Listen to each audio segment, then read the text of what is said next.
Hello दोस्तों। आज मैं क्लास 10 का साइंस का first chapter chemical reaction and equation को बारे में आप लोगों को बताने जा रहा हूँ। एक एक करके वीडियो की सीरीज आती रहेगी। आप लोग समझने का प्रयास कीजिएगा और इसमें लिखे हुए क्वेश्चन आंसर या कॉन्सेप्ट्स को अपने कॉपी में लिखने की कोशिश कीजिएगा। केमिकल रिएक्शन एंड इक्वेशन, सबसे पहले हम लोग को समझना है कि केमिकल रिएक्शंस होता क्या है। हम लोग क्लास 9 में दो चीज़ पढ़ चुके हैं, एक फिजिकल चेंज और दूसरा केमिकल चेंज। क्लास 9 में हम लोग पढ़ कर आ चुके हैं कि फिजिकल चेंज और केमिकल चेंज क्या होता है। हम लोग आप लोग को एक बार और रिकॉल करा दे रहे हैं। वैसा चेंज जो टेम्परोरी चेंज हो, उस तरीका का चेंज को हम लोग फिजिकल चेंज बोलते हैं, और वैसा चेंज जो परमानेंट हो, उस तरीका को चेंज को हम लोग केमिकल चेंज बोलते हैं। अब टेम्पोररी चेंज और परमानेंट चेंज कहने से क्या मतलब है, जैसे मैं आप लोगों को एग्जाम्पल का समझा बताता हूँ। कभी आप लोगों ने मोमबत्ती को घर में पिघलाया होगा और पिघलने के बाद जो मोम या वैक्स बच जाता है, उसको आप लोग चाहें तो दोबारा से फिर से मोम के फॉर्म में बना सकते हैं या एक कैंडल के फॉर्म में उसको शेप दे सकते हैं। लेकिन कभी भी आपने दूध को दही बनते देखा है, तो क्या आप लोग फिर उस दही से दूध को बना सकते हैं? नहीं। तो इस तरीका को चेंज को हम लोग बोलते हैं परमानेंट चेंज। मतलब एक बार अगर उसमें अगर चेंज आ गया तो दोबारा वो अपने रूप में वापस नहीं आ सकता। लेकिन फिजिकल चेंज में वैसा नहीं हो सकता है। अगर वो अपना स्टेट चेंज कर भी दे रहा है तो वो अपने स्टेट में वापस आ सकता है। तो यही अंतर होता है फिजिकल और केमिकल चेंज के। अब हमको यहाँ ध्यान रखना है केमिकल चेंज। जब किसी भी सब्सटेंस में केमिकल चेंज होता है तो उस चेंज के दौरान उसमें कुछ प्रोसेस होता है। उस केमिकल को चेंज होने के दौरान उसमें कुछ प्रोसेस होता है। उसी प्रोसेस को हम लोग बोलते हैं केमिकल रिएक्शंस। मतलब अगर एक दूध से दही बन रहा है तो उसमें रिएक्शन होता है कुछ, उसी रिएक्शन को हम लोग केमिकल रिएक्शन बोलते हैं। आप लोग आगे जाके पढ़ेंगे या शायद पिछला क्लास में पढ़े ही होंगे कि कभी भी कोई दूध होता है वो दही लैक्टोबैसिलस बैक्टीरिया के कारण होता है। तो वो उसमें दूध में लैक्टोबैसिलस बैक्टीरिया से एक रिएक्शन होता है। उस रिएक्शन के कारण उसमें जो चेंज आता है वो केमिकल चेंज होता है। और केमिकल चेंज क्यों होता है? क्योंकि दही एक बार बन गया तो फिर उससे दूध वापस नहीं बन सकता है। तो शायद हमको लगता है आप लोग समझ गए होंगे केमिकल चेंज क्या होता है।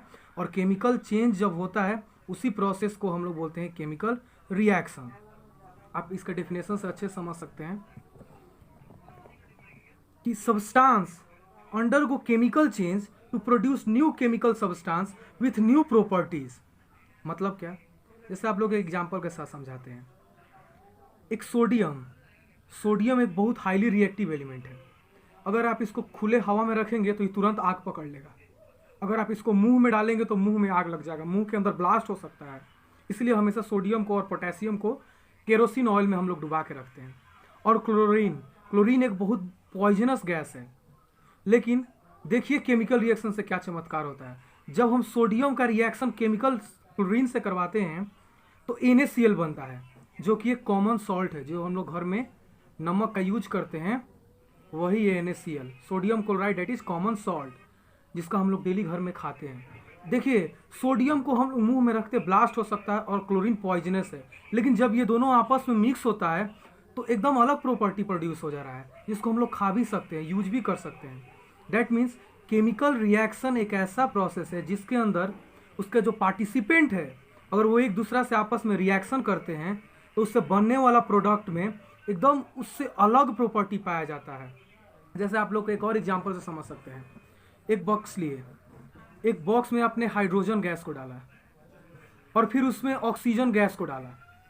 फिर कुछ देर बाद आके जब आप लोग देखते हैं कि वाटर बन गया रहता है, तो मतलब ये गैस गया कहाँ? तो ये हाइड्रोजन और ऑक्सीजन आपस में रिएक्शन करके वाटर बन गया। और ये रिएक्शन के बनने के बाद जो वाटर बना उसका प्रॉपर्टीज हाइड्रोजन और ऑक्सीजन से बिल्कुल अलग है। तो केमिकल रिएक्शन के दौरान बनने वाला प्रोडक्ट अपने रिएक्टेंट से एकदम अलग प्रॉपर्टी रखता है। अब प्रोडक्ट और रिएक्टेंट क्या होता है?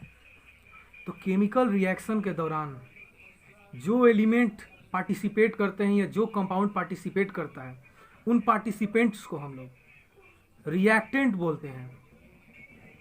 और रिएक्टेंट आपस में रिएक्शन करके जो बनाते हैं उसको हम लोग प्रोडक्ट बोलते हैं। ठीक है, आइए नेक्स्ट चीज समझते हैं। केमिकल इक्वेशन क्या होता है। मान लीजिए आपको जैसे मैंने ऊपर समझाया कि हाइड्रोजन जो गैस है वो जब ऑक्सीजन गैस से रिएक्शन करता है तो हम लोग को वाटर मिलता है। ठीक है, तो हमको अगर किसी को बताना होगा तो ये कैसे बताएंगे, हम लोग ऐसे लिख सकते हैं, when hydrogen gas reacts with oxygen gas it gives water.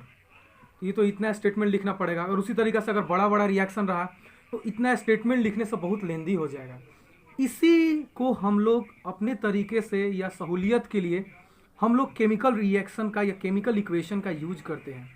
तो केमिकल इक्वेशन एक ऐसा इक्वेशन होता है जिसमें हम किसी भी केमिकल रिएक्शन को दिखाते हैं। जैसे इसको हम शॉर्ट में इस स्टेटमेंट को देखिए केमिकल इक्वेशन के द्वारा कितना छोटा सा लिख सकते हैं।